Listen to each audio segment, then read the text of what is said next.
कोटिरस्तु, करोड़ों धर्मों के त्याग का मेरे ऊपर अपराध लग जाए, सततम कोटिर भवत्वापदा, करोड़ों प्रकार के विघ्न आ जाएं वृंदावन वास करने में, तो भी मुझे कोई परवाह नहीं।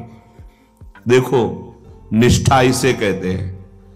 यहां थोड़ा सा भी कोई परेशानी विघ्न आ जाए, परिस्थिति बिगड़ जाए, तो भागने का मन करेगा कि चलो अमुक अस्पताल में अमुक प्रांत में चलते हैं, वहां हम ठीक हो जाएंगे, या अमुक जगह चलते हैं वहां से धन मिल जाएगा तो बढ़िया वास होगा वृंदावन का।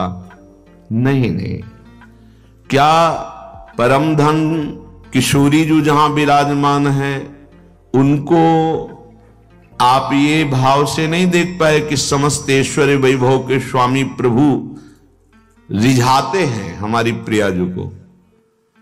लक्ष्मी जी जिनको रिझाने का निरंतर प्रयास करती रहती हैं, आज भी बिल्ववन में वो विराजमान है, यमुना के पार ही है, पर अभी तक सेवा में प्रवेश नहीं हो पाया। ऐसी श्री किशोरी जी की आराधना में श्री लालजू महाराज अखिल कोटि ब्रह्मांडों के ऐश्वर्य के स्वामी हैं। क्या इनकी इस पावन भूमि को छोड़कर हमें धन के लिए या रोग निवृत्ति के लिए या किसी के सहयोग के लिए हमें जाना अनिवार्य है क्या?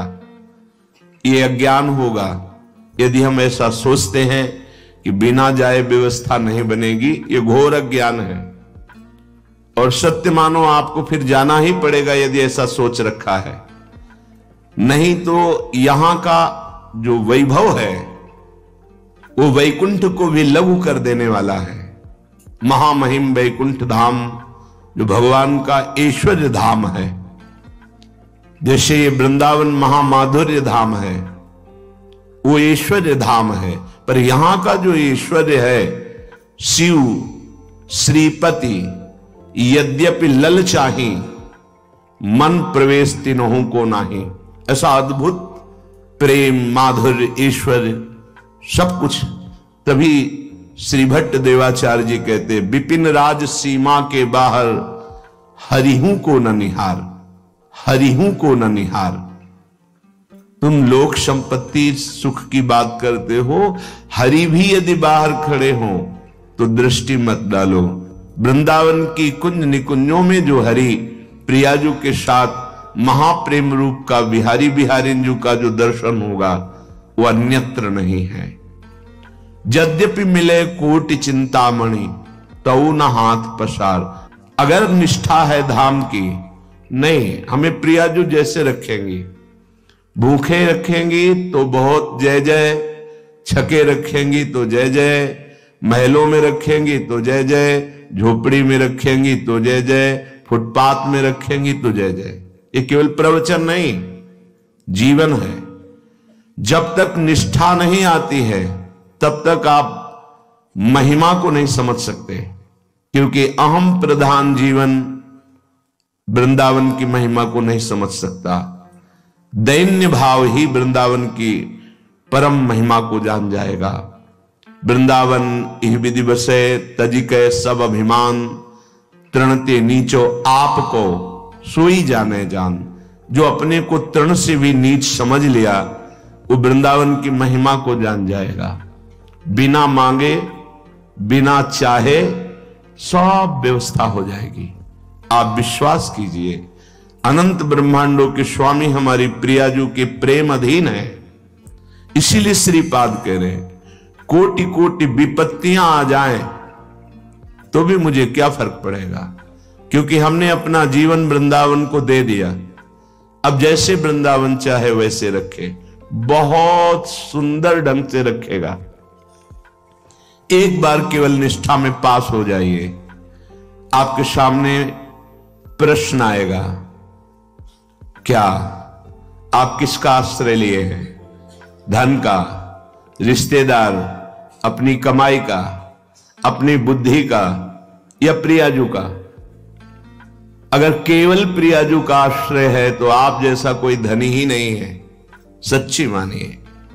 अब ये बात लौकिक बुद्धि रखने वाला एक पांच भौतिक शरीर में व्यक्तित्व मानने वाला, एक धन के द्वारा विलासिता सुख लेने वाला कैसे जान सकता है? जो स्वाप्निक मायाकृत सुखों में मगन है वो सच्चिदानंद की तरफ वृत्ति ही नहीं लगा पाता। भोगैश्वर्य प्रसक्तानाम तया प्रहृत चेतसाम व्यवसायत्मिका बुद्धि समाधौ न विधीयते। श्री भगवान कह रहे हैं उसकी बुद्धि परमात्मा के आश्रित परमात्मा प्राप्ति की योग्यता ही खो देती है। जो भोग और ऐश्वर्य में जिसका चित्त, जिसकी बुद्धि अपहृत हो गई है, चुरा लिया है भोगों ने जिसके चित्त को, वो महामहिमा सच्चिदानंद की कैसे जान पाएगा? निष्ठा। यदि आप आश्रित हैं तो वृंदावन का आश्रय लेकर कहीं भी रहो, प्रिया प्रीतम की उपासना, नाम जप आदि निरंतर करते रहो, रज का सेवन करो, चरणामृत पान करो, वृंदावन ही मिलेगा अंतिम समय। और यदि कहीं महासौभाग्य से प्रियाजू की कृपा से आपको धाम वास करने का, तो आप सावधान।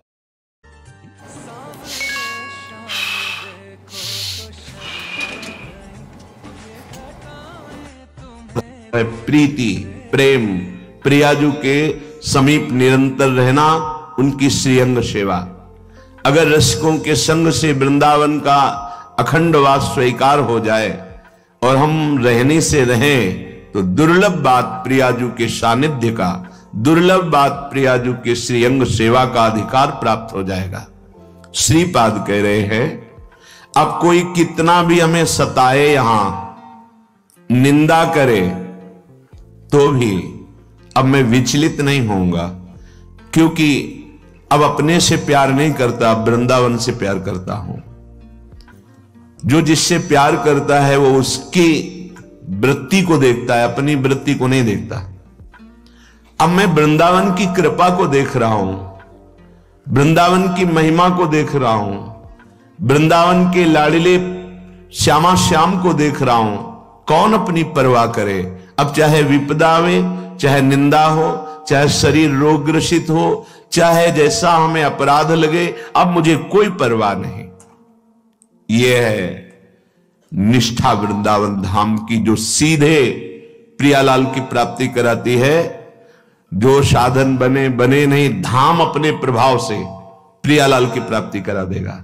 बस रहनी आ जाए, हम अपराध रहित रहना सीख जाए धाम में। कोई भी कष्ट हो, सच्ची मानना। यह शब्द इसलिए बोलना पड़ता है कि आप विश्वास करें। धाम की अपार कृपा से नागरीदास जी महाराज अनुभव करके लिख रहे हैं, कलह कलेश न व्यापे एठा, इठौर विश्व ते न्यारी, नागरी दास इह जन्म जितायो, बलिहारी बलिहारी।